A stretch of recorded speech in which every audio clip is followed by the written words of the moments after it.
Ceci, chers téléspectateurs, sera peut-être l'unique fois de votre vie où vous aurez l'occasion d'entendre une information non censurée. Ce que j'ai à vous dire est très important. J'ai dû tuer beaucoup de monde et je serai moi-même tué pour vous transmettre ce message. J'ai dû prendre la décision de faire passer votre intérêt avant ma propre vie. Je le fais d'abord pour vous. Pour que vous vous réveilliez et que vous changiez. Mais avant de vous dire ce que j'attends de vous, je vais vous donner les faits. Et ce sont vraiment les faits. La NSA enregistre tous les coups de fil, les emails, les textos sur la Terre, les gens comme Snowden ou Assange qui nous donnent les infos nécessaires pour protéger la démocratie sont traqués et persécutés par le gouvernement des États-Unis. Ce gouvernement a été fondé par les riches. Il aime maintenir le peuple dans le noir, dans l'ignorance, à un niveau intellectuel infantile. Il s'assure que le peuple est occupé à faire de l'argent pour survivre, qu'il s'occupe de sa famille, de sa maison, de son jardin, et ils veulent faire croire aux gens qu'ils sont libres, qu'ils ont le choix de faire ce qu'ils veulent. Mais ils ne peuvent pas. Les personnes qui vous représentent sont payées pour que vous restiez dans votre bêtise, dans votre petit monde bien fermé sur lui-même. Comment se fait-il qu'il n'y ait pas de législation sur les armes à feu alors qu'il y a un massacre tous les mois? Aux États-Unis, il y a 11 000 morts par arme à feu tous les ans. En Angleterre, seulement 300. Pourquoi? Parce qu'en Angleterre, ils n'ont pas d'armes. Les gens ne possèdent pas d'armes. Point à la ligne. Ce que j'ai fait par le passé et ce que je suis en train de faire n'est qu'une conséquence de l'absence de législation. On ne vérifie même pas les antécédents des clients pour savoir s'ils ont un passé criminel. Simplement parce que 50% des sénateurs sont payés par les marchands d'armes. Alors réveillez-vous. L'assurance maladie. Elle bénéficierait à 90% de la population américaine. Pour faire simple, tous les pays développés l'ont déjà. Et presque 50% des Américains sont contre. Parce que le lavage de cerveau médiatique fonctionne à merveille. La guerre en Irak était criminelle. Bush, Cheney et Rumsfeld ont menti aux Nations Unies et au reste du monde. Saddam n'avait pas d'armes de destruction massive et n'avait rien à voir avec Al-Qaïda. Nous savons que nos amis saoudiens ont financé les attaques du 11 septembre. Mais à cause de leur pétrole, nous ne faisons rien contre eux.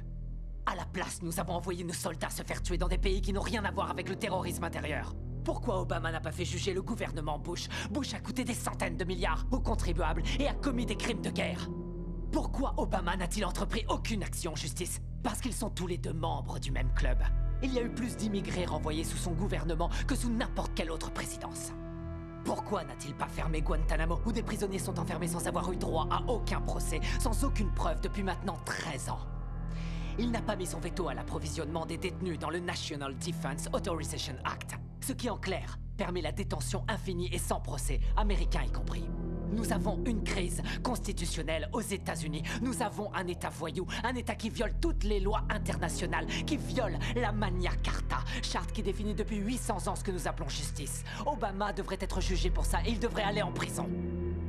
Les prisons, justement. Aux États-Unis, nous sommes 5% de la population mondiale et nous avons 25% de la population carcérale mondiale. Les gens vont en prison pour 10 grammes de cocaïne. La moitié des prisonniers est enfermée pour détention de drogue et la très grande majorité est noire. Pourquoi cette situation absurde reste inchangée? Je vais vous le dire. Parce que Washington reçoit de l'argent du lobby des prisons pour que ça bouge pas. Pourquoi les pop stars, les célébrités, les courtiers, tous ces gens pleins de fric qui se gavent de coke et d'extra... Il a carrément raison. On devrait le prendre pour nos débats télévisés. Vous pensez que les Morgan, les Getty, les Vanderbilt, les Rockefeller et tous les autres mafiosos qui ont fondé l'Amérique font quelque chose de bien avec leur charité? Vous oubliez qu'ils ont volé leur argent, qu'ils n'auraient jamais dû être riches. Ce que j'attends de vous, je vais vous le dire maintenant. Ce que j'attends de vous, c'est que vous changiez le monde. Et ça ne se fera pas tout seul, ça ne se fera pas pacifiquement. Nous allons devoir tuer les riches. Sortez de chez vous. Prenez vos armes, allez faire sauter Washington. Partez à la chasse aux milliardaires, aux patrons de banque, aux PDG, aux ordures, aux menteurs, aux gouverneurs, aux lobbyistes, aux sénateurs. Tout ça, c'est du pareil au même. Il faut les pendre!